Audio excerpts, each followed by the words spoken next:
The Johnson's Wax Program with Fibber McGee and Molly.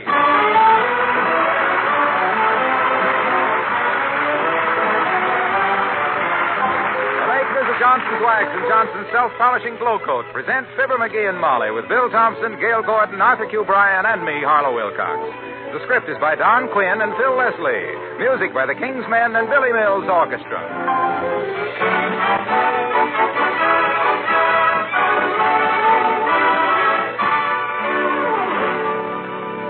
There's no mistaking the Glow Coat glow when you see it on your kitchen linoleum. It has a luster you can't miss. A luster that can only be had with genuine Johnson's Glow Coat. What's more, that glow is now brighter. Yes, there's a new glow in this self-polishing floor wax that makes your linoleum shine far more brightly than before. Yet, while its glow is brighter, Glow Coat is as easy as ever to use. You just apply it to your linoleum and forget about it.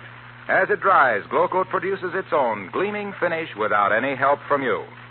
Remember that there's only one Glow Coat. It's made exclusively by the makers of Johnson's Wax.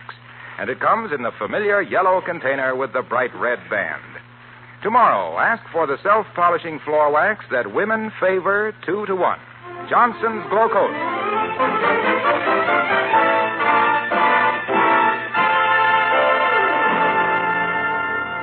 One thing about Mr. McGee of 79 Wistful Vista, when he has something to say, he says it. And he always has something to say, especially when somebody else is talking.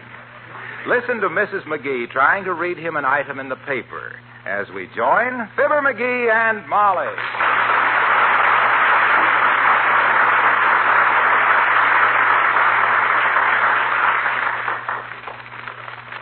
Say, here's an interesting thing, McGee.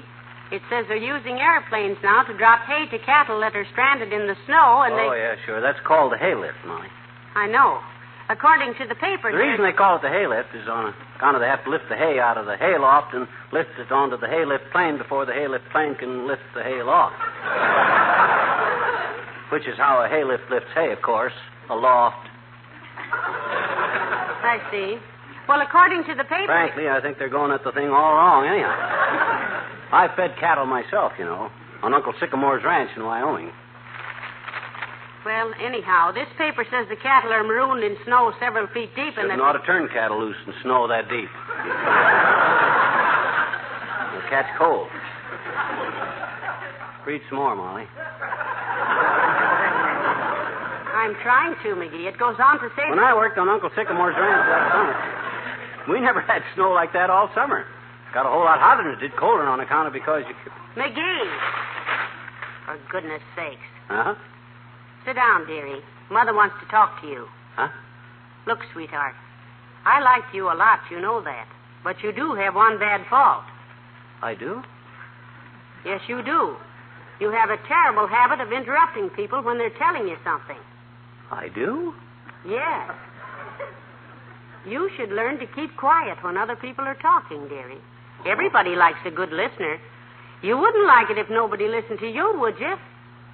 Oh, what a horrible thought. But you're right, kiddo. I'm sold. Everybody likes a good listener, and from now on, that's me. Good. Besides, I got a hunch you hear more stuff when you're listening than you do when you're talking. I think you have a thought there. Probably hear some awful tripe, too, but I'll listen. I'll stop butting in. I'll keep my big fat mouth shut. I hope this is somebody interesting, dearie. No, probably isn't. Probably just one of our friends. But come in. Oh, hello, Mr. Oldtimer. Hello there, kids. Hi, Johnny. Hi, daughter. Hey, did you hear about the grass widow that dyed her hair, kids? No, what about her? It's a top secret now. I heard that one on the radio. Some comedian Do you said think that... that's funny? You ought to hear the jokes I used to tell when I and Fred Nittany was in McGee? Boston. Huh? Oh. Excuse me, old-timer. Sorry I interrupted you. Go right ahead with your conversation. Well, I was just going downtown anyhow, so... I'm turning over a new leaf. Going to stop butting in all the time when people are talking. Like that, he means. Yeah. I'm going to listen more and talk less. People hate a guy that talks all the time. Go ahead and talk. You're so right, Johnny. Everybody talks too much. Papa used to always tell us not to talk so much when us kids was kids. Good fatherly advice. Yep, I can hear him now, daughter. Climb up, kids, he'd say. Here come the cops. We're always... Hey, what'd your father do for a living, old-timer? Work? Yep, he tried everything, Johnny, but luck was against him. Yeah? I mind he opened up a restaurant one time, and they throwed him in jail. Arrested him, huh? Why? Politics, daughter. The restaurant he opened up belonged to the mayor.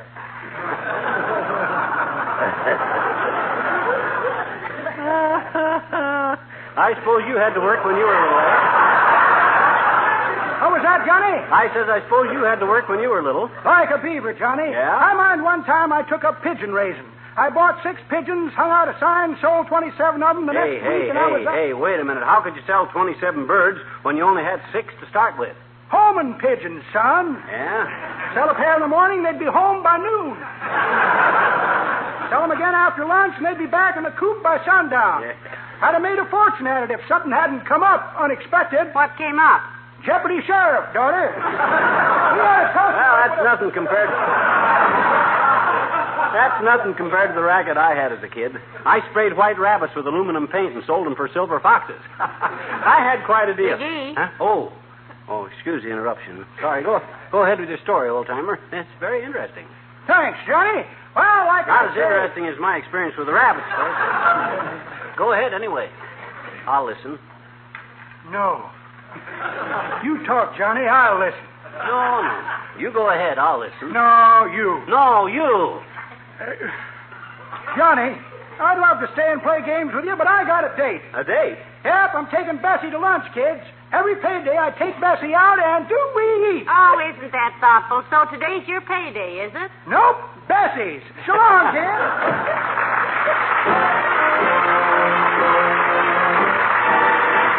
Billy Mills, the orchestra, and Powder Your Face with Sunshine.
I ain't a good listener, Molly? Yes, you talk too much. You should give others a chance to speak now and then. For the sake of good manners, if nothing else. Well, I'm making an effort, kiddo. Any time I make up my mind to do something, I do it. All I got to have is an aqueduct reason for doing it. A what? An aqueduct reason. If I don't have an aqueduct reason, I can't... No, sweetheart. Huh? You don't mean an aqueduct reason. You mean an adequate reason. You mean on account of etiquette means good manners? Like Emily Post wrote a book on proper etiquette? You know, should she ask the gentleman in for a cup of sassafras tea after he spent $90 on her in a nightclub, or should she brush him off? No, McGee, that was not adequate. I'll say it wasn't. The least the gal could have done would be to smush a little bit in the front hall. No. I mean, that was not a book about adequate. That was etiquette. I thought an etiquette was a kind of an overhead sewer that brings water from someplace that needs it down to where they don't want it. Now we're getting someplace. That's an aqueduct. It is? Well, then what did I say wrong in the first place? You said you needed an aqueduct reason. You mean adequate. Look, let's leave Emily Post out of this. All I said... Come in, for goodness sake. Oh, hello, Your Honor. McGee, it's the mayor. Well, so 'tis. Hi, Latrell. Hello, Mrs. McGee. McGee? Do sit down, Mr. Mayor. We're in the midst of an interesting experiment. Is that so? What is it? I'm trying to get to be a good listener, Latriv. You know how I always been. The minute somebody starts talking, I butt in like a popcorn eater at a sad movie. Yes, I've often noticed. Gab, that's me. And by George, I made up my mind to correct it. Well, I think that's a very excellent... Sir. From now on, I listen. I'm very glad to hear that, because of all Just sit down there, Latriv, and start talking. Better make some pointed remarks, Mr. Mayor. It's the only way you'll ever get them in. Now, you keep quiet, dearie. Okay. I'll be quieter than a rubber-heeled butterfly tiptoeing over 20 foot of wet moss. Go ahead and talk, Latriv. How? Oh, I'll keep quiet. What's the news of our city government, boy? What's the latest civic improvement? You keeping quiet. If I live long enough to see it. I was telling Miss Tremaine last night that of all the people I know... Tremaine? Yours and Doc Gamble's girlfriend? How is Fifi, Latriv? Miss Tremaine is fine, thank you. She may go east to do a play. Oh, really? Say, she's a fine actress, isn't she, Mr. Mayor? Oh, terrific, Molly. If you could see her making Latriv and... Yes, sir, you ought to see her making Latriv and Doc Gamble both think they're the only man in her life. Oh, boy. What a performance. Whoa. McGee? You say she's going east, Mr. Mayor? She's considering it, yes. If she finds the right vehicle for her talents in New York... Oh, them New York vehicles. Oh, boy, they scare me to death, Latriv. Tell Fifi to stay out of them. I'm afraid we're talking about two different I'll kinds never forget one experience I had in a New York vehicle. The driver says to me, he says, "Where to, Mac?" And I says, "Follow that cab up ahead there." I says, and he says, "Are you a cop or a private eye?" And I says, "I'm neither one, bud." I says, "I'm just a mug that got out of that other taxi and left his suitcase in it." Well, sir... McGee? So he steps on the Huh? You haven't let Mayor Latrivia finish one single sentence.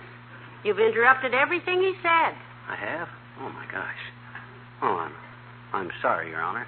That's quite all right, McGee. You've done me a favor. When the next election comes and the papers start asking me questions, I want to remember to do one thing. Yeah, what, Latriv? Shut up. Huh? Good day, Molly.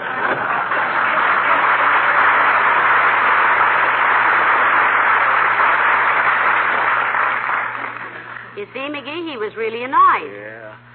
I tell you, you simply must be more courteous to people. Yeah, I know. I got to start controlling myself. This gab habit is a worse curse than drink. By the way, what do you hear from Uncle Dennis?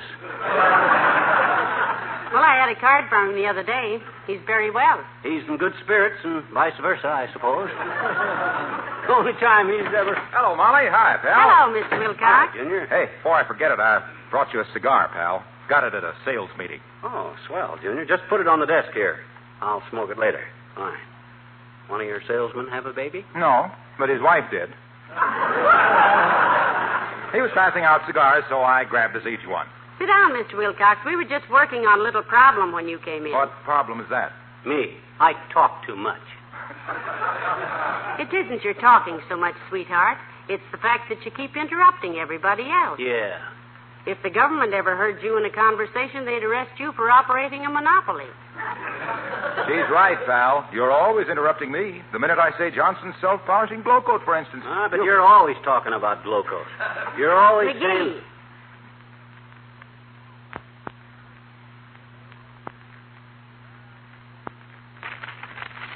You interrupted Mr. Wilcox right in the middle. Molly, please. You interrupted me when I was... Now, hey, pal. Wait a minute. My gosh, I can't ever... Now, look. We're off to a bad start here. Everybody's interrupting everybody. Yes, you are, McGee. Now let Mr. Wilcox talk. Okay, I'll be quiet. Shoot, Junior. Okay. Do you mind if I sit on the corner of the desk here, Molly, where I can look out to the kitchen and see that beautiful glow coat on your kitchen linoleum? Oh, not at all, Mr. Wilcox. Thank you. Because Johnson's self-polishing glow coat is not only a delight to look at, but it's the finest protection for your linoleum that money can buy. Needs no rubbing. Hey, wait. And no buffing. It's easy to use. Just pour it out, spread it around, let it dry in 20 minutes or less to a beautiful... Yeah, but look. Hush, McGee. Yeah, but he... Quiet. Go on, Mr. Wilcox. To a beautiful, sparkling finish that makes filled things so easy to wipe up. but- And Glow Coat now has a new post-war glow added. Which Shush, McGee. every housewife will appreciate. Johnson's self-polishing... Hey, look. All right. All right. Huh. I give up. Look, pal, you asked me in. You tell me to talk. You invite me to sit down. And what happens? I'll tell you what happens. You're sitting on my cigar. What? Look at it. Busted all to pieces. Oh, gee, I'm sorry, pal. But look, about this habit of butting in all the time, you keep working on it. You can cure it. I had a cousin with the same trouble. Oh, did you, Mr. Wilcox? Yep, Big Budinsky Wilcox. He got over it finally. Yeah, how, Junior, how? He died. Go on, kid.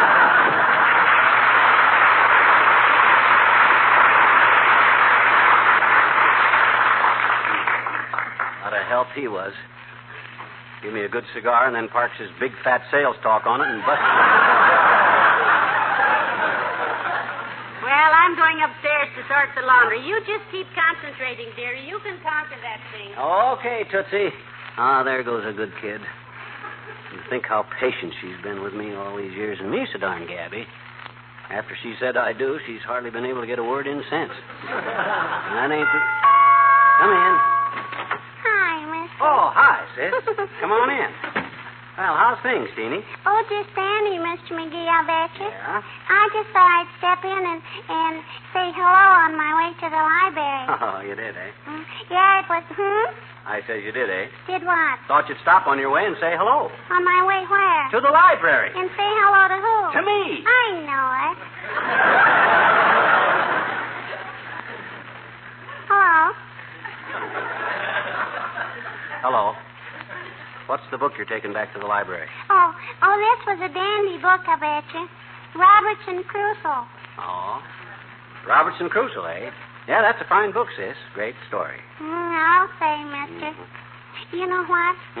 He was casted away on a desert island and almost got ate up by some cannonballs, and he saw a fingerprint of a man's foot on the sand, and it was a man. And Robinson Crusoe saved his life from the cannonballs and named him Friday. Yeah, I remember. Well, tell me some more. Okay. See, I like to tell you stories, Mr. McGee. You do, sis? Why? On account of you never interrupt me like other people do. Well, I think it's rude to interrupt people, Teeny. Bad manners. I always been considered a good listener myself. Why are you blushing, Mr. McGee? Huh? Oh, I guess I was just embarrassed to think how long it's been since I read a good book like Robertson Crusoe, I guess. You know why Robertson named his man Friday? Sure I do, I bet. Why? Because he wanted to keep him with him there on that island. He didn't want anybody to take him away. Yeah, but what that got to do with naming him Friday? Well, gee, what if you named him Saturday? Lots of people take Saturday off, but nobody ever takes Friday. Oh. Well, I gotta be getting down to the library. I just stopped in to say hello. Hello. Hello.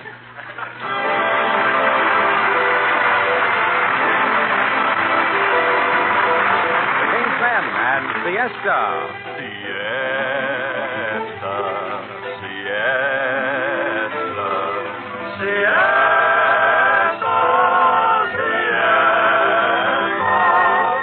Go away, fly, stop your buzzing by. Can't you see them? I mean siesta, siesta.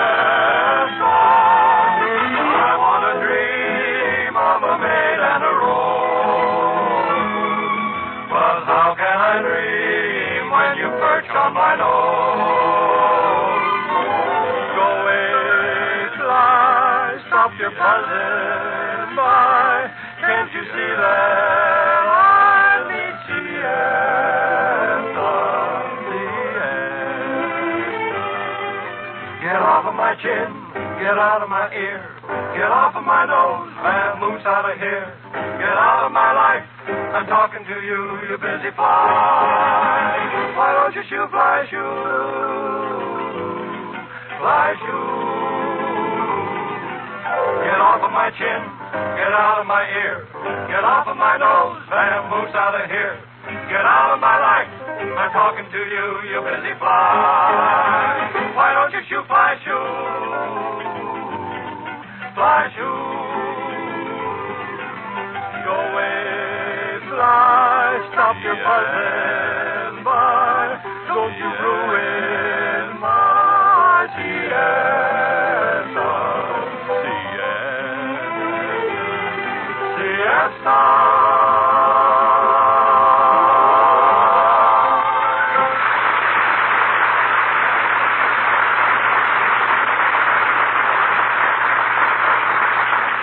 Molly, I'm making progress. I'm learning to listen, kiddo. I'm getting to be a good listener. Well, good. Sure. You can do it, dearie, if you just watch it. I was talking with Mrs. Toops on the phone, and I was telling her about... Hey, did she say how Mort is? She say anything about Mort? Her husband, Mort Toops? Mort? You see? There you go again, McGee. Huh? Oh, my gosh, I keep forgetting, Molly. I don't mean to. Doggone it, what's the matter with me, anyhow? I told you. You talk too much. You said it. I'm just a blabbermouth. A loud-voiced, leather-lunged, loose-lipped old blabbermouth. Oh, now, I wouldn't go that far, dearie. Look, now, if this thing is going to upset you so much, let's not worry about it. Let's forget it. I love you just the way you are. No, sir. Why, I do, too. It's the talk of the town. No. I didn't mean that, baby. I know. I mean, I'm not going to forget about listening to people. By George, I'll listen to... Well, now, here comes your chance. Frankly, I'm not too hopeful, but come in. I'll be polite. I'll be so darn polite. Oh, do come in, Dr. Gamble. Oh, this is going to be tough. Hello, Molly. And good day to you, live bait. Hi, Splint Whittler. How's business? Business, I'm happy to report, has been as dull as your conversation. Except for one interesting case I had yesterday. What was the case, Doctor? A man came in with a lacerated forehead and asked me if a bird's beak was poisonous. A bird's beak? My gosh, don't tell me... McGee. Huh? Oh, I'm sorry, Doc. Go on, Doc. I didn't mean to interrupt. So I said, what kind of a bird was it? And he said, a cuckoo. It seems he was examining a broken clock, and all of a sudden it struck noon and stabbed him 12 times on the head before he could duck. So I told him... I had a similar experience, Doc. I had a couple of pet lovebirds and a parrot, see, and the parrot kept asking the lovebirds why didn't they get married. He said he'd perform the ceremony for 6 pumpkin seeds, but the lovebirds just... McGee. You interrupted the doctor. I did? Oh, I'm sorry, Doctor. Please forgive me. That was unexcusable of me. Please proceed with your very interesting narrative. What goes on here?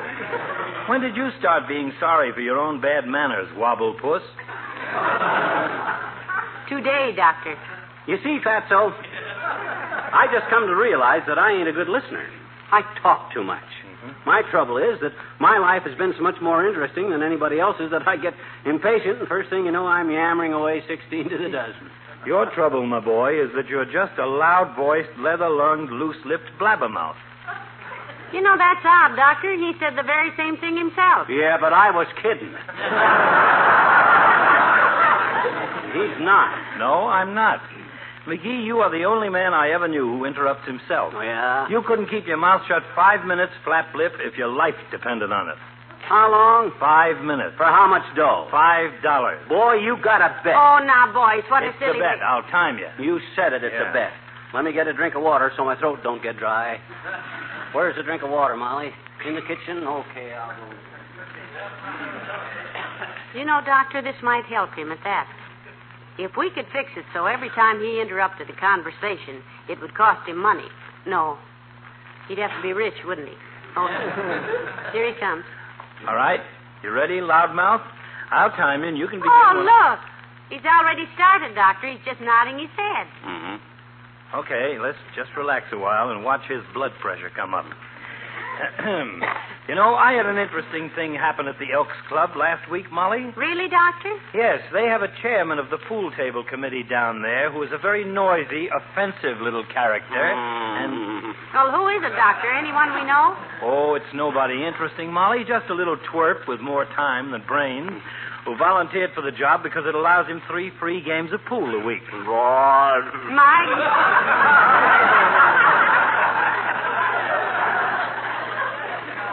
How'd they ever happen to let a fellow like that join? Well, it's a mystery to me. I hear that when his name was mentioned for membership, he got so many blackballs it looked like a plate of caviar. And they say that when he really...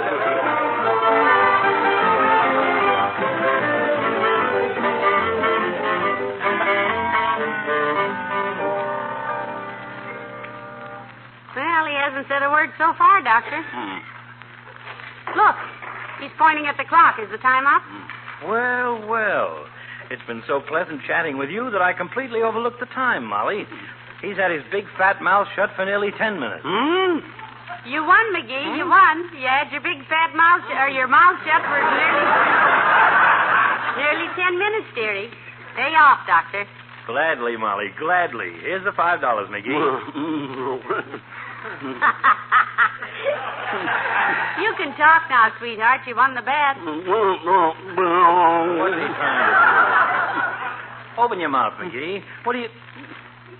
What have you got in your mouth? Doctor, look. He's got a tennis ball in his mouth. What? Why the jerky? No, baby, you did it. Won't hit around. Help me, flip. Well, stand there. Stand there and suffer, you little chiseler. No wonder you didn't interrupt. You couldn't talk, you little Doctor, please, go on, do something for him. He's slow. All right, Molly, I'll take it out. It's a pretty picture, though. Oh, yeah. With that tennis ball in his mouth and his ears sticking out, he looks exactly like the Davis Cup. Come on, open wide, stupid. Wider. Now, let me get a hold of it. There you are. That's better. Well, I won my bet, Molly. $5. Heavenly days of all the silly things. Oh, thanks a lot for taking that tennis ball out, too, Doc. Thanks, pal. It's a pleasure, my boy. It's very reasonable, too. Huh? The fee is exactly $5.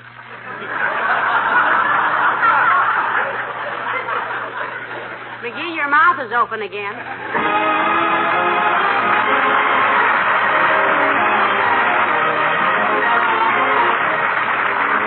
There's no doubt about it. You'll find it hard to keep your eyes off the gleaming finish of your linoleum after you've used Johnson's Glow Coat. Especially now that Glow Coat has a new glow, a glow that makes your linoleum shine far more brightly than before. Be sure to look for Johnson's Glow Coat, the self-polishing floor wax made exclusively by the makers of Johnson's Wax. Once you take home that familiar yellow container with the bright red band, once you've seen the luster it gives your linoleum, you'll know why more than twice as many women buy Johnson's Glow Coat than any other self-polishing floor wax.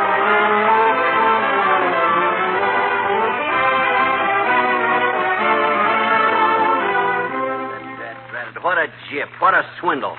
$5 just for taking a tennis ball out of a guy's Well, mouth. it was worth it, dearie. If it hadn't been for Worth Dr. it? Gambling. My gosh. He could be the world's champ with a tennis racket like that.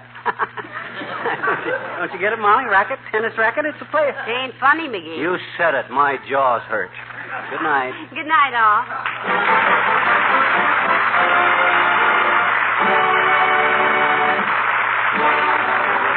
The makers of Johnson's Wax and Johnson's Self-Polishing Glow Coat, Racine, Wisconsin, and Brantford, Canada, bring you Fibber McGee and Molly each week at this time. Be with us again next Tuesday night, won't you?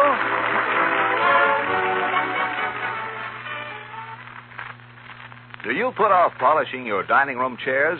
If so, there must be a reason. And it's probably this. Polishing furniture used to take time. Well, you can now clean and wax polish a chair in less than 90 seconds. The polish that'll do it is Johnson's Cream Wax, an almost unbelievably fast polish that cleans so quickly, dries so quickly, polishes so quickly that using it is practically as easy as dusting. A few strokes with a cloth clean the chair. A few more and the chair is brightly polished. That's because Johnson's Cream Wax not only cleans in a moment, it dries in a moment. And it polishes in a moment to a hard, satin-smooth wax finish. Start tomorrow with Johnson's Cream Wax, the fastest wax polish you can buy.